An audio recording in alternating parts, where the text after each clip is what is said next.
Le Seigneur soit avec vous. Évangile de Jésus-Christ selon saint Luc.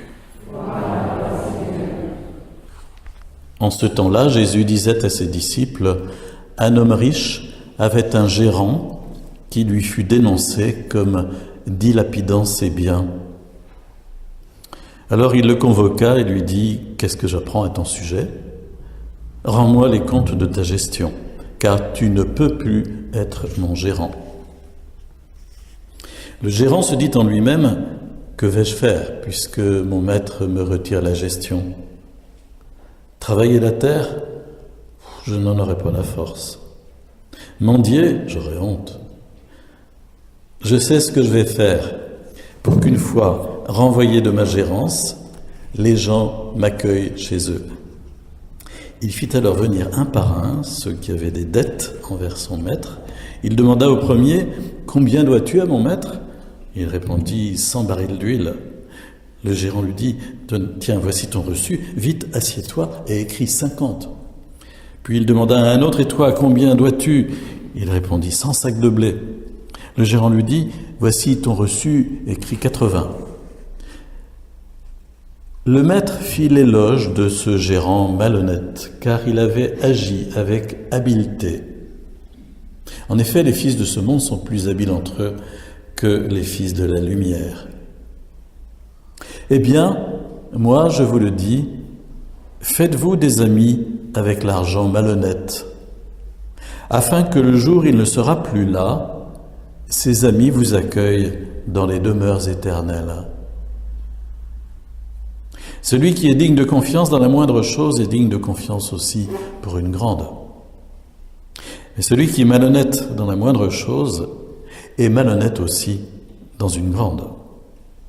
Si donc vous n'avez pas été digne de confiance pour l'argent malhonnête, qui vous confiera le bien véritable ? Et pour ce qui est à autrui, si vous n'avez pas été digne de confiance, ce qui vous revient, qui vous le donnera ? Aucun domestique ne peut servir deux maîtres, ou bien il haïra l'un et aimera l'autre, ou bien il s'attachera à l'un et méprisera l'autre.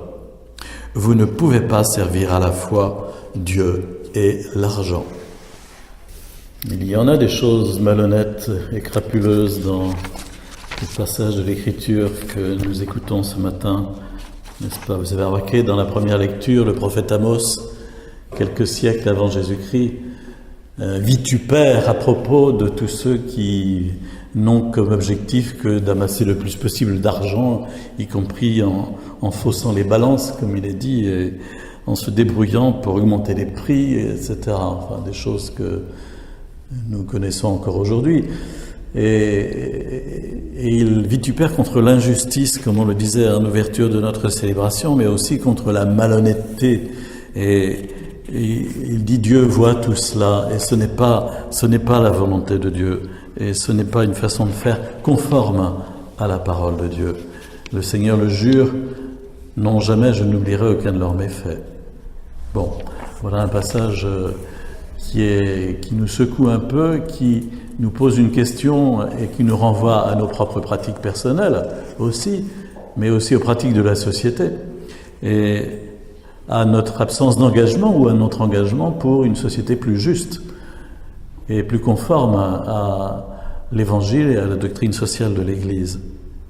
Quand je vois que sur la paroisse, il y a une petite cellule CCFD qui se réunit régulièrement et qui réfléchit, quand certains participent à des conférences de réflexion sur la doctrine sociale de l'Église en formation permanente, je me dis, voilà, il y a quelque chose qui relève de ce qu'on vient d'entendre, qui est une belle suite.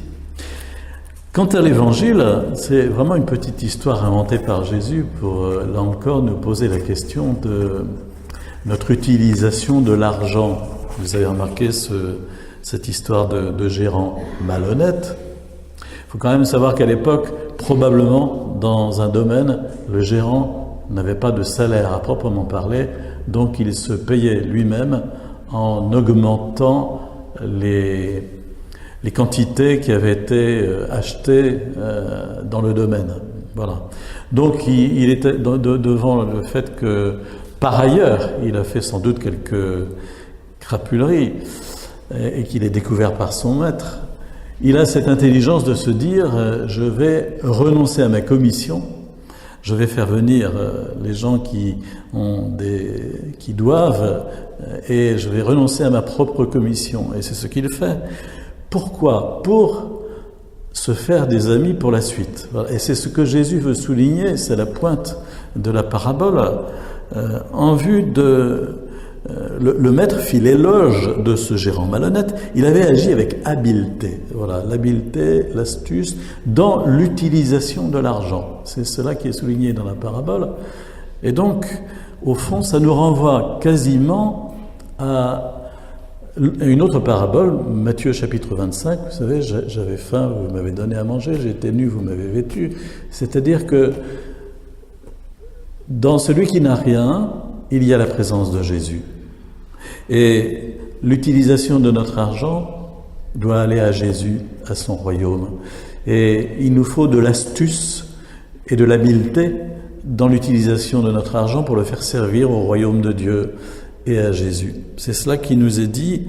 Et donc il y a un petit couplet sur la confiance. Est-ce que tu es confiant ? Est-ce qu'on peut te faire confiance sur la gestion matérielle dans cette vie-ci, de sorte qu'on puisse te faire confiance ensuite dans le royaume de Dieu, car tu auras d'autres responsabilités. Si vous n'avez pas été digne de confiance pour l'argent malhonnête, trompeur, qui vous confiera le bien véritable, est-il dit dans cette parabole. Et qu'est-ce que c'est le bien véritable ? Eh bien, c'est le royaume de Dieu. Si on n'est pas capable de gérer astucieusement, en vue du royaume de Dieu, les biens matériels, comment pourrions-nous recevoir ce royaume de Dieu, entrer dans ce royaume de Dieu ? Si, pour ce qui est à autrui, si vous n'avez pas été digne de confiance, ce qui vous revient, qui vous le donnera ? Ce sont des phrases qui nous semblent un peu compliquées, qui supposent réflexion, mais Jésus est sur deux plans à la fois. Notre vie sur la terre et notre vie dans le royaume, dans l'au-delà.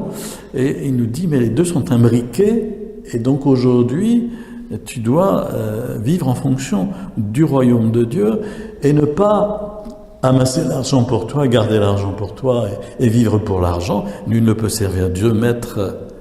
Vous ne pouvez pas servir à la fois Dieu et l'argent, et c'est bien ce qui nous était dit dans la première lecture, à savoir qu'il y en a qui s'intéressent qu'à l'argent et qui font tout pour l'empiler avec toutes les malhonnêtetés possibles et imaginables. Alors peut-être on se dira, ça ressemble à une certaine classe politique d'aujourd'hui qu'on a sous les yeux quelquefois, et on est un peu étonné qu'on puisse entendre en seconde lecture Saint Paul dans la lettre à Timothée, mais vous savez, il le fait aussi dans la lettre aux Romains, Saint Paul qui dit « Je demande qu'on prie pour les responsables politiques ». Voilà, j'encourage avant tout de faire des demandes, des prières, des intercessions, des actions de grâce pour tous les hommes, pour les chefs d'État et pour tous ceux qui exercent l'autorité. Et il ajoute afin que nous puissions mener notre vie dans la tranquillité et le calme, en toute piété et dignité. Cette prière est bonne et agréable à Dieu notre Sauveur, car il veut que tous les hommes soient sauvés. Il y a dans la tête de Saint Paul à la fois prier pour les instances politiques et puis aussi permettre que les chrétiens puissent être en paix afin de pouvoir continuer à diffuser l'Évangile, car Dieu veut que tous les hommes soient sauvés et parviennent à la pleine connaissance de la vérité. En effet, il n'y a qu'un seul Dieu, etc. Et il ajoute encore à la fin, « Je voudrais donc qu'en tout lieu, les hommes prient en élevant les mains, saintement, sans colère ni dispute. » C'est pas tout à fait la réaction qu'on a quelquefois quand on regarde la télévision, n'est-ce pas ? Sans colère ni dispute, sans critique ni moquerie. Je ne sais pas si vous êtes comme moi, mais voilà. Paul nous dit, le chrétien a pour mission d'intercéder, y compris pour les responsables politiques, de quelque bord qu'ils soient, y compris pour ceux qui ont charge de la chose publique, de quelque bord qu'ils soient, de prier pour demander qu'ils mènent les réalités publiques vers le bien commun, avec le souci du bien commun et du bien de tous. Voilà, quelques réflexions à partir de cette parole de Dieu aujourd'hui qui entre bien dans le concret des choses de notre vie courante et de la société et qui nous appelle à avoir et une perspective devant les yeux et puis une conversion du cœur.